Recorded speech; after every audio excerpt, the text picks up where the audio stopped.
Kim Mitchell's in the studio. How you doing, man? I'm very, very well. I'm very excited to have you in. Excited to meet you also, Willy. But everybody here has just been electrified since we announced, first of all, you were coming in. And then this morning when everybody knew it was going to happen, that you were coming in, you've got your guitar with you, and you're going to hang out for, as long as we'll have you. Yeah, it'd be nice. It's so fun to have, Well, I love Vancouver. I love coming here and playing. We've had some great shows here a few summers ago at the P&E, and it goes back. It just... everything in my career goes back. So you're on Q107 in Toronto now. I am, yeah. We're sort of brother stations. Afternoon show. Yeah. Well, we work for the same company. We work for the same company. Funny that you ended up where you ended up. Yeah. I ended up in radio. So how did that happen? I don't know. I'm hoping to end up in rock and roll myself. Yeah, it's overrated, man. Well, I don't know about overrated, and I'll tell you why. You did something that I thought was really quite sweet. You sent me over a list of all of the possible topics that we could meander around. Right.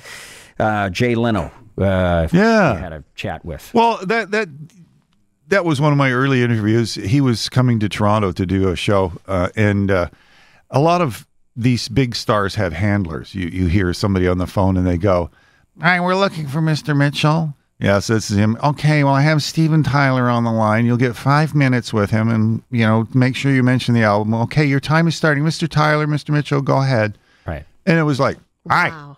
Hello, Kim there." And it was Jay Leno. I'm like, okay. And he goes, "Yeah." And I said, "Well, I'm Kim Mitchell. I'm going to do the interview." And he goes, "I know who you are." He goes, "I was up in Canada doing a Draft Dodger tour, a million vacations. You guys were all over the place. We were following each other." So he kind of went into this thing. That? I thought that was pretty cool. That's it was awesome. One of my gushy moments where I went, "Well, this is pretty neat." And then he went into his thing. And it was a fun interview. So those handlers on the front of it, we had Michael Keaton on the phone. "Hi, Mr. Keaton," blah, blah. And it was when the Batman movie was coming out. Sure. And she said, "Okay, Mr. Keaton's going to be with you in 10 seconds. And whatever you do, do not mention women's breasts. Thank you. Here's Mr. Keaton." Are you kidding? Yeah. Yeah. It's weird, isn't it? Wait, Kim, what's the first thing out of your mouth? Yeah. Well, maybe in your case. What's the first thing? No, I mean figuratively. What's the first thing out of your mouth?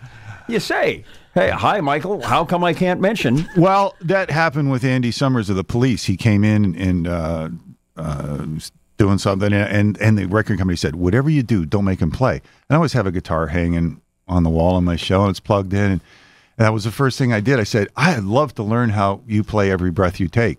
And he pulled the guitar off and started to show me this. And 2 feet from me, there's Andy Summers showing me how to play Every Breath You Take. And it was another moment. The record companies, you see them outside the window sweating, like, "Oh no, we're going to get in heck for this, that's for sure." It just occurred to me. But you would see it from both sides because you're... The entertainer side? Well, yeah. From the, I'm a guitarist, I'm a rock star, I'm not a rock star. Yes, you are. Yeah, that's the thing. Well, thank you, but... and so you would see it from that side, and you would also see it from the broadcasting side, where you go, "Wow, really? Are you so full of yourself? Are you so far up your own bum that I have to deal with you that way?" Yeah, some of them can... I'm not sure whether it's coming from them or whether it's coming from their peeps and their handlers who really have a job to do, is protect their star and make sure their star... I mean, you've heard the stories of some of the pop artists coming into radio stations and somebody in front of them spritzing the air so it stays moist. And no, I'm serious. I know you are. And then I get somebody like Roger Hodgson comes to the show. He plays for an hour. I end up jamming with him, and he arrives in a cab. And at the end of the show, we say, "Do you need a ride?" So, "No, I'll just call a cab." And he's out in the lobby waiting, just gets a cab. Wow. Yeah, it was cool. He's at the top of his game, too, when he sings. Okay, you want to know, this is maybe, it was only within the past couple of days, and they said, careful with that guy, because he's like about as big an a-hole as it gets in rock and roll. You know who they were talking about? Me? Kim Mitchell. I was gonna say. Well, at least I knew. You have to give me that. I mentioned Greece. Didn't you used to live in Greece? I lived on a Greek island, for... Mykonos? No, the Isle of Rhodes. The Isle of Rhodos. Really? Rhodos.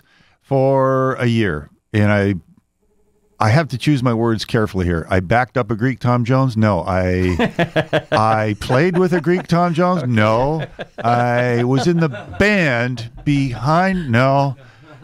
I was a guitar player for a Greek Tom Jones. How's that? It's really cool. Really? Oh, yeah, yeah. Not, were you a kid or were you? Not unusual to be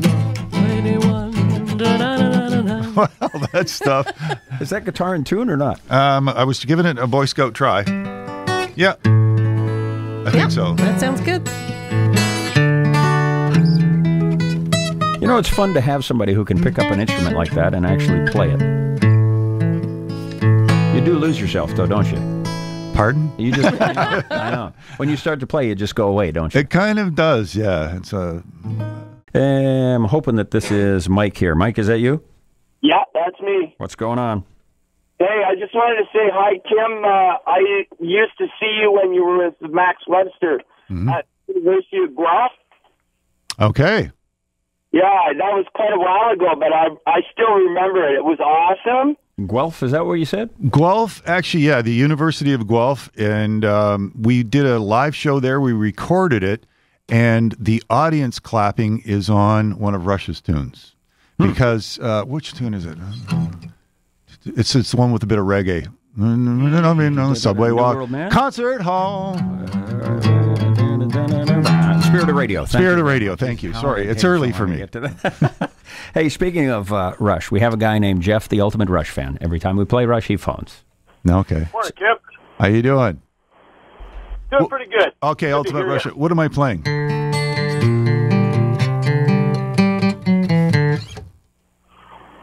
I believe that's from 2112.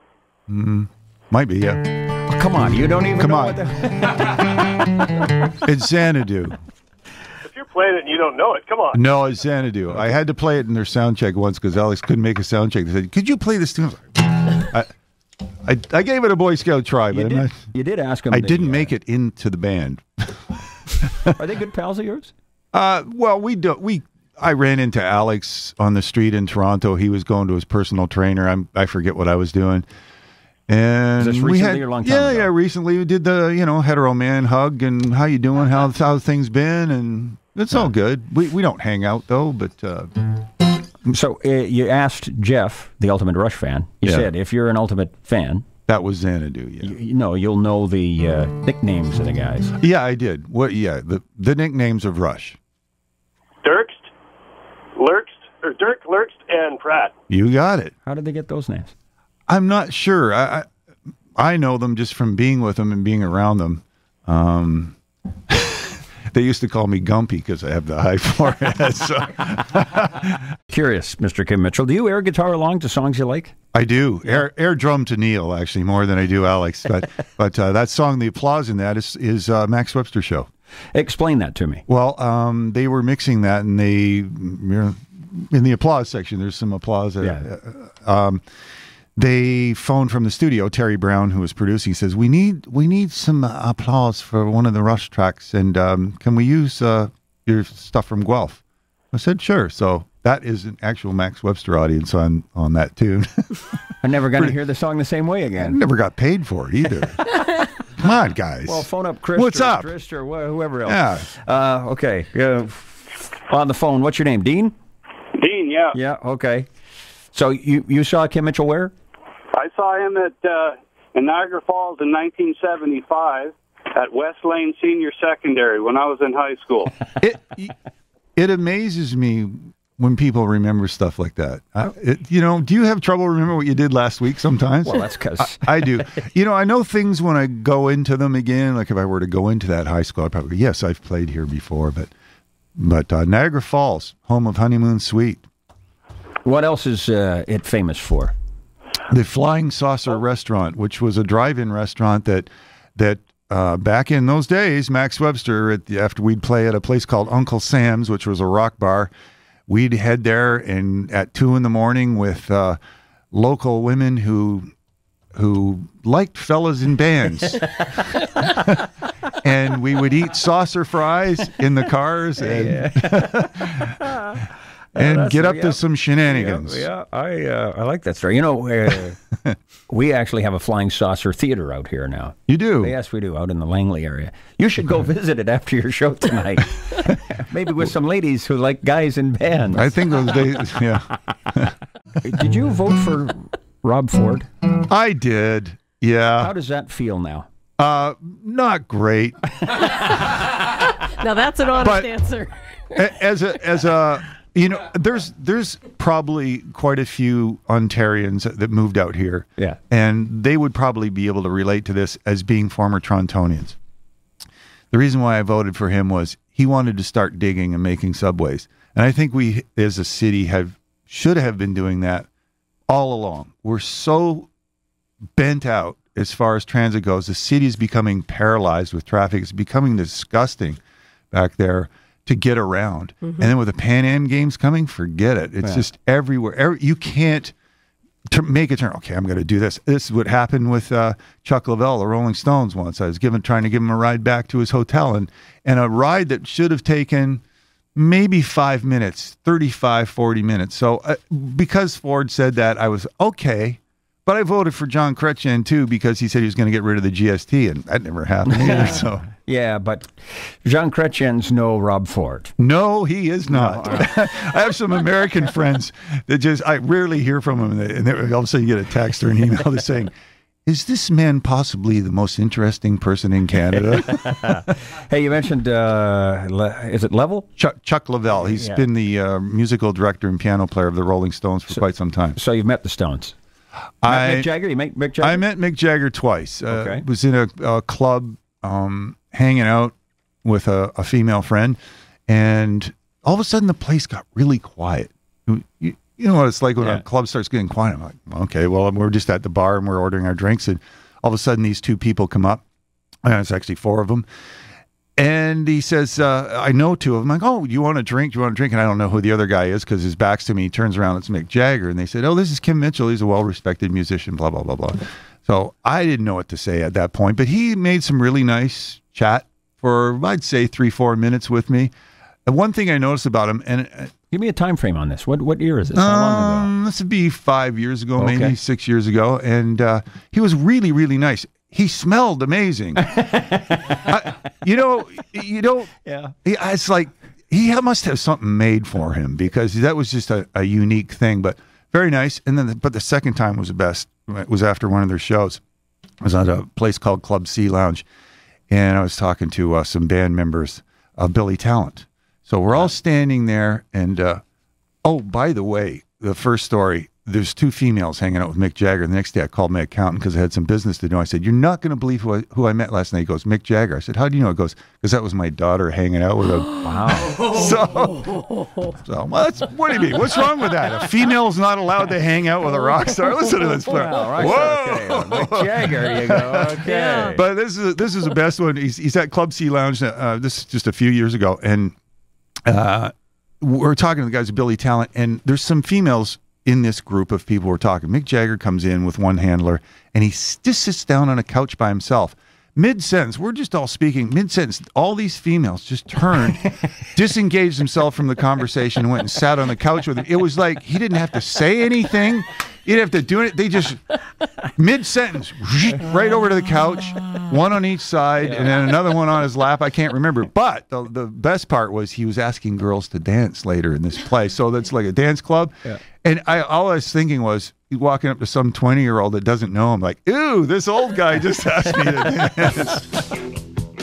So we're going to play Guess Who. And okay. You've got a little story about just about every rock and roll band on the planet. Well, Burton, I've had Burton in on my radio show, and we've played gigs with him, with Bachman Turner Overdrive and stuff like that. I was surprised to hear, started an interview once, and I went to say, man, you're such a great piano player. He goes, man, I have to tell you, your album Rockland is on my iPod. It's one of my all-time favorites. He started getting specific areas of the record, stuff like that, too. So I was pretty jazzed because I think he's a great rock and roll piano player. So above anything else, amazing songwriter and stuff.